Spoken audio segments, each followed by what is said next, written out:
Hello, my friends. Well, I am currently in my storage unit.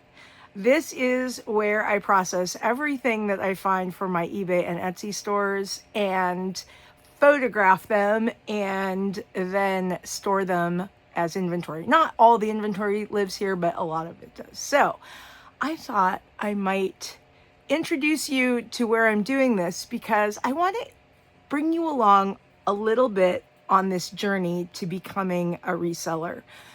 I started maybe 2 months ago with opening my store, but I only really started listing things in January.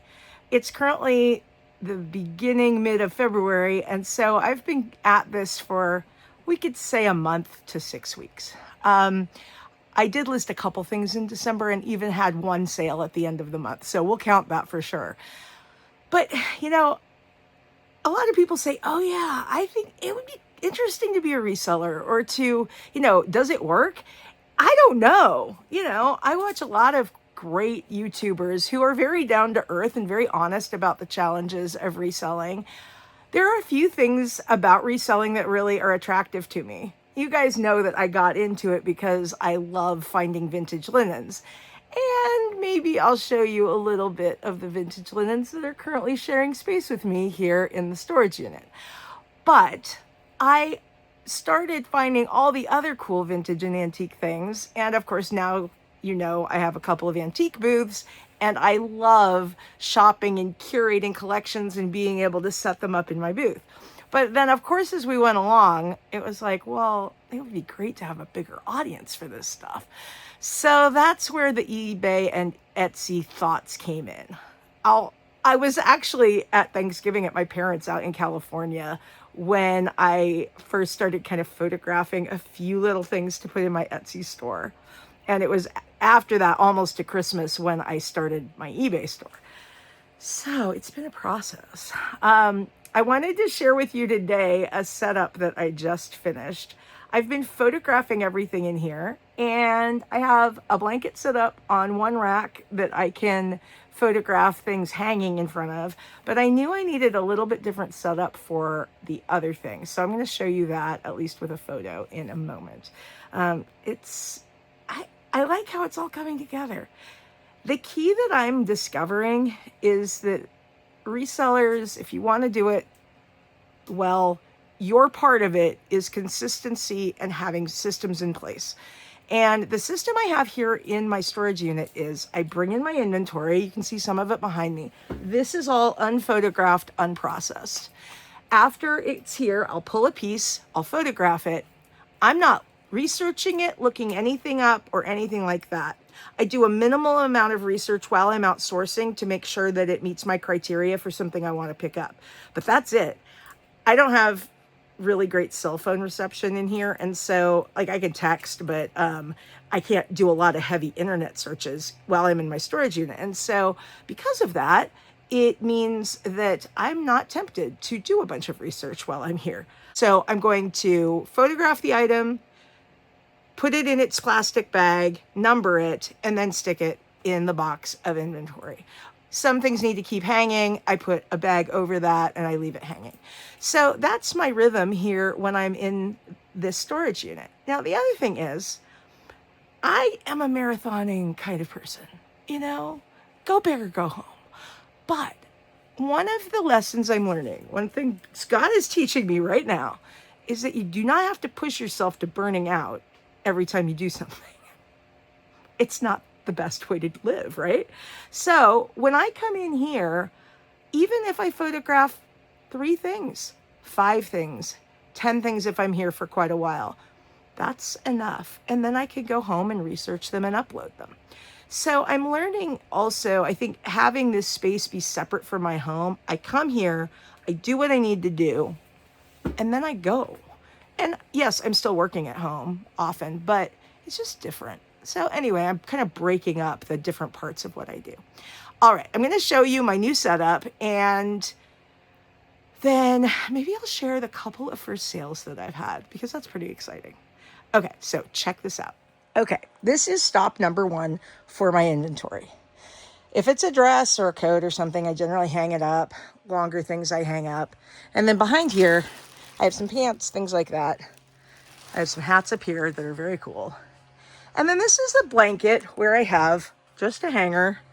These are hung up with magnets sticking to the side of my my shelving here. So I just have those like you can hang knives on this, it's for your kitchen, but I use them as giant long magnets. Because my storage unit is made out of metal, I have been getting creative with magnets. So I can hang a dress there, and that's been working pretty well. But I don't want to hang pants here or things like that. It's just a hassle. So I have been thinking about a better surface for photography. All right. People have built these things out of plywood. I went and got a box that is not made up. I covered it with contact paper. Well, you know, that kind of grippy kind that you can use in the kitchen. I figured that way the clothes will go on there. And it's not perfect. You know, I've got it going up. I have it at a slight angle here because it'll make it easier to lay a pair of pants out or something like that. It'll give me a much better angle. I have one ring light and I have a couple of work lamps on a cute little bench. I am going to get, I think, a different setup of a couple cheap ring lights off of Amazon. But for now, this works, you know. So this is how I'm currently doing my photography. Now, let me see if I can show you how this works. Okay, you guys are getting in on the very beginning of seeing whether this will work. It may not be quite long enough. I don't know. I mean, these are women's jeans and they're not super long, although they are, you know, they're pretty good size. But I'm loving the angle. This is exactly what I was envisioning. Because when I do this, then I can just crop when I take a photo and I can easily do all my measurements here. All right, I'm going to try this and I will let you know if this works. All right, I've photographed it. I've put it in a plastic bag and there it goes in a box. These are my current eBay listed items. Each one has a box. Now, like that Coca-Cola hat, I didn't want to squish it down into a plastic bag, so it's hanging out with its box outside of the box. Same with that really cool duffel bag. But most of the stuff goes into a plastic bag, and then it goes on a shelf in a box. I currently have 178 items that I have photographed, and I think I've listed about 160 of them. So I'm getting caught up, but soon I will need to expand. I'm thinking about that. Not all of this, like that is linens. It needs to go somewhere else. And some of these other things are not eBay, like these two, well, that one shelf has some not listed stuff. So there's a little room to expand here, but I'm probably gonna need, I'm thinking like a shelf maybe running this way. I don't know, we'll see. I will maximize the space. Okay, so my bins of fabric by color and my bins of linens organized by what kind they are, like small embroidered tablecloths and large embroidered runners and foundational tablecloths, doilies, crocheted doilies, small doilies, embroidered tablecloths, etc. They are all over here. Then we have some other items that are not as well organized. I know it's mostly fabric that was kind of over there when it was at my house, and I need to sort through. But essentially, I have moved my entire linen and fabric collection in here as well. It is taking up half the unit. Well, not quite, maybe a quarter. So why is it here? Well, let me tell you. It's here for a couple of reasons. First of all, it's what got me into all of this journey in the first place. And I think that reminding myself very physically of everything I have going on and everything I'm collecting and having it in one place, it just reminds me of where I am and what I don't need to collect and what I might still want to collect. The other thing is, it's going to be online at some point. Not all of it. Some of it's going to be my personal collection. Some of it is my supplies that I'm using to create things that eventually will go on Etsy. And then it'll go home a little bit at a time.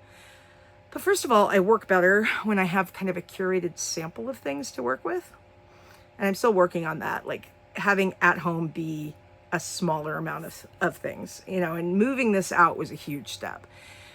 Secondly, it just reminds me of my vision of creating curated kits with fabric sample, like different types of fabric, different colors, and then putting together some vintage linens, maybe a little snippet or maybe a big piece, and then having that coordinate with coming here and watching some of my past or present or future YouTube videos that are about slow stitching.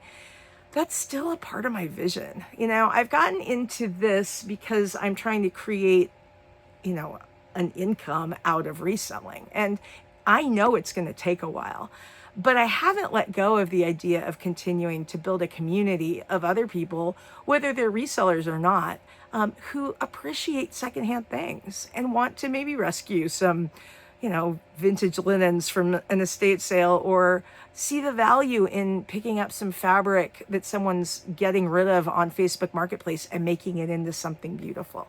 So that's what all that is. It's my past collecting, present collecting of things that nobody else really wants, and then thinking, how can we creatively make this into something cool?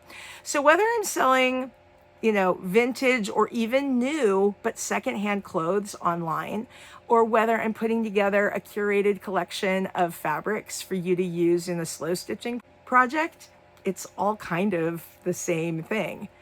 And my word for this year is integrated. I want my creative pursuits, my reselling journey, all of this to be integrated into one thing that makes the most of my talents and gifts and interests, that is fun, that creates community, that glorifies God. There's lots of reasons I'm doing this. So if that sounds interesting to you, I invite you to come continue with me on this journey. Some of it might be relevant, some of it won't be, but I hope all of it will be kind of interesting. Thank you so much for joining me. And I will, share with you just a couple of things I've sold and talk a little bit about this process of becoming a brand new reseller. Hey friends, so I wanted to finish off this video by sharing the 4 things I have sold on eBay since I started. That's right, I've had 4 sales. I know, a lot of people have like 4 an hour, it seems like, but I want to present a real view of what it's like to get started on eBay and Etsy. I'm not going to really talk about Etsy right now because I have just a few listings there. I'm focusing on eBay. And it seems to me that when you're just starting out, it's not a bad idea to get going on one platform, really try to learn it, figure out what works, and then maybe move to some other ones. I have Etsy because that's actually where I started, and my plan was to sell some handmade things over there and true vintage stuff. So I still have some things listed there, and we can talk about that later. But I want to share with you my 4 sales that have started or have been since the year began, and are honestly the first sales that I have had on eBay. Okay, so on January 5th, I delivered my first sale on eBay, which was a pair of Banana Republic women's wide leg jeans in a size 10. Banana Republic, there's that brand. I know it's not one that's like super hot, but they are wide leg pants. I sold them for $34.95 plus shipping, and I believe that was my full asking price. So I am not covering shipping. I learned from my Etsy sales earlier that just kills it all, it feels like. So I'm not doing that right now. I know some people bake it in, but for simplicity's sake, shipping is separate and the buyer pays it. I do get a label through Etsy and send it out in a little poly mailer, and that's how we're doing it right now. So they paid a total of $47.93 for their jeans, which was awesome. That was so exciting. My second one was a month later. All right, so the last people, that order was actually placed on Christmas, which I think is amazing. So somebody was like, Christmas is over, I'm ordering some Banana Republic. These are my people, okay? Whoever you are my people. But anyway, The next sale did not come until January 31st. So we're plugging along. All right. I'm listing, I'm learning. So January 31st, I got my second sale, which was a Ralph Lauren shirt that was still on the cardboard.